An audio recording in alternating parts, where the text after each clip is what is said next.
on the ground. Big as well as mad. I wouldn't hurt a fly if you heard what he says. Well, not now you wouldn't. I would. There was one buzzing around here right now. I'd splat it flat against the wall. I'd take it in my fist and rip its wings off. I'm not a violent person. Not really. It's just that life's still the pits. Mom could have come. She was the one who wanted to keep the stupid business going anyway. And I thought the one good thing about Dad dying was that we'd finally get to live in a real house and be like normal or something. But oh no. And she needs help. And being the oldest, I've got to take responsibility. Yada, yada, yada. My dumb dad couldn't even hire decent help. I mean, Mr. C is like 104, and his eyesight's so bad he can't even drive at night. So I end up getting stuck driving him up to the nut house, and he takes his dear sweet time. Chat, chat, gossip, gossip.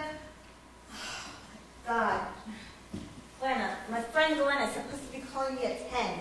Mom will blab where I am, and it'll be all over school tomorrow.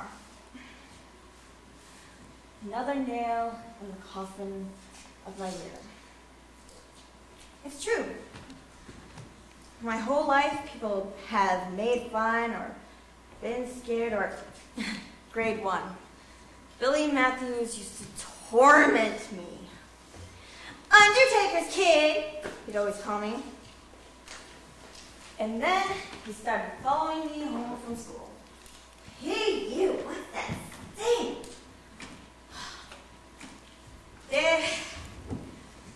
Day after day, he'd follow me, and he'd start running after me and say, Undertaker's kid sleeps in a coffin. Didn't matter how fast I ran or how hard I cried. And I didn't let him see any tears, of course, but he was always right behind me. And then one day, sleeps in a coffin. Well, I had enough. I stopped dead, turned around, and he nearly walked right into me, this close. And I say to him, ever see a coffin? No, he says before he can stop himself. Well, come on. So I start walking across the street. And I turn around and he's still standing there. I say, scared? Well, of course he follows me then.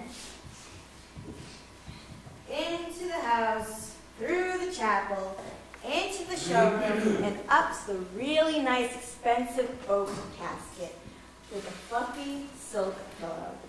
And I say to him, see that? You chase me home one more time, my dad's going to shove you in there and nail it shut. Well, he left me alone after that, but he hasn't said 2 words to me, which is only the worst luck, because Billy Matthews just happens to be this gorgeous guy at school. Just my luck. One did. One. That's all I've had my entire miserable existence. Sean. He picks me up at the house, and Mom and Dad are like almost normal, and he takes me to the party, and we have a really good time, and well, he takes me home, and he parks up beside the house, and I get this feeling like he's gonna kiss me, you know?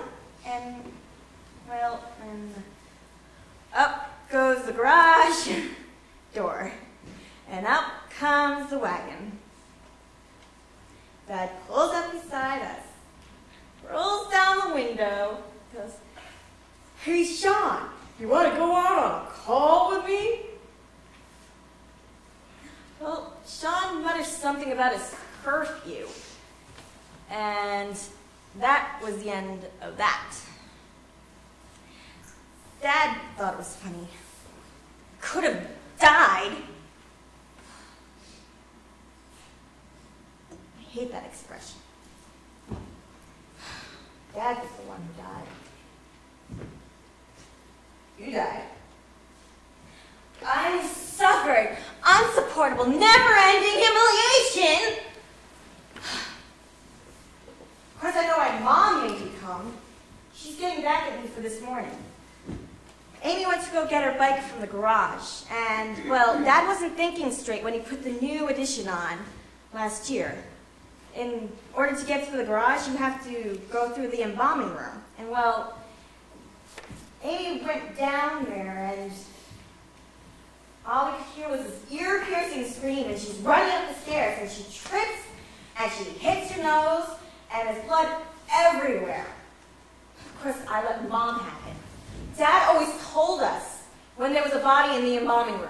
I mean, I don't have to be told. I can tell by the smell when the bottles have been opened. But she's still little. She hasn't learned yet. It's when you don't know. It's when you don't expect things, right? Well, at my place, it's really nice. When we were little, me and Amy would try and get one of the gurney things drawn and roll it really fast. And one time I got it going really, really fast. And I jumped on with Amy on it, and we hit a door frame. Of course, she screamed because it pinched her bum. And, well, Dad and Mom came running, and, well, Dad didn't say anything. He just painted over it like nothing happened. But if we so much as tiptoed across the kitchen as the service was going on in the chapel below, we'd get a real tongue lashing. I mean, Dad always said, "Hey, we're performing an important public service." Unfortunately, he didn't mean just the funeral. My dad had a friend who died, Mr. Gillis, and well, he was a hairdresser. And after he died, his wife, Mrs. Gillis, started cutting hair. And, well, Dad used to make us go to her for our haircuts, and we had to look like goofs forever. Ugh, it was so horrible. Well, one day, Mom told me to go give a message to Dad, right? And I go downstairs, and the doors open a little bit, and I hear talking, so I figure I can go in.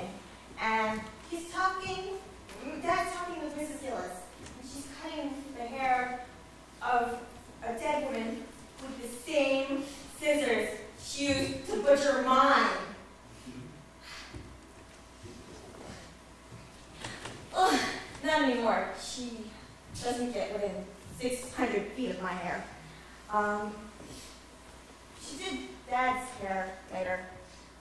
All wrongs. All wrong. She'll do yours too. Will there be anyone there to tell if she does it right? You're on the county. That's probably what's taking Mr. C so long. I should take you out from there. You know, I've got a tape deck.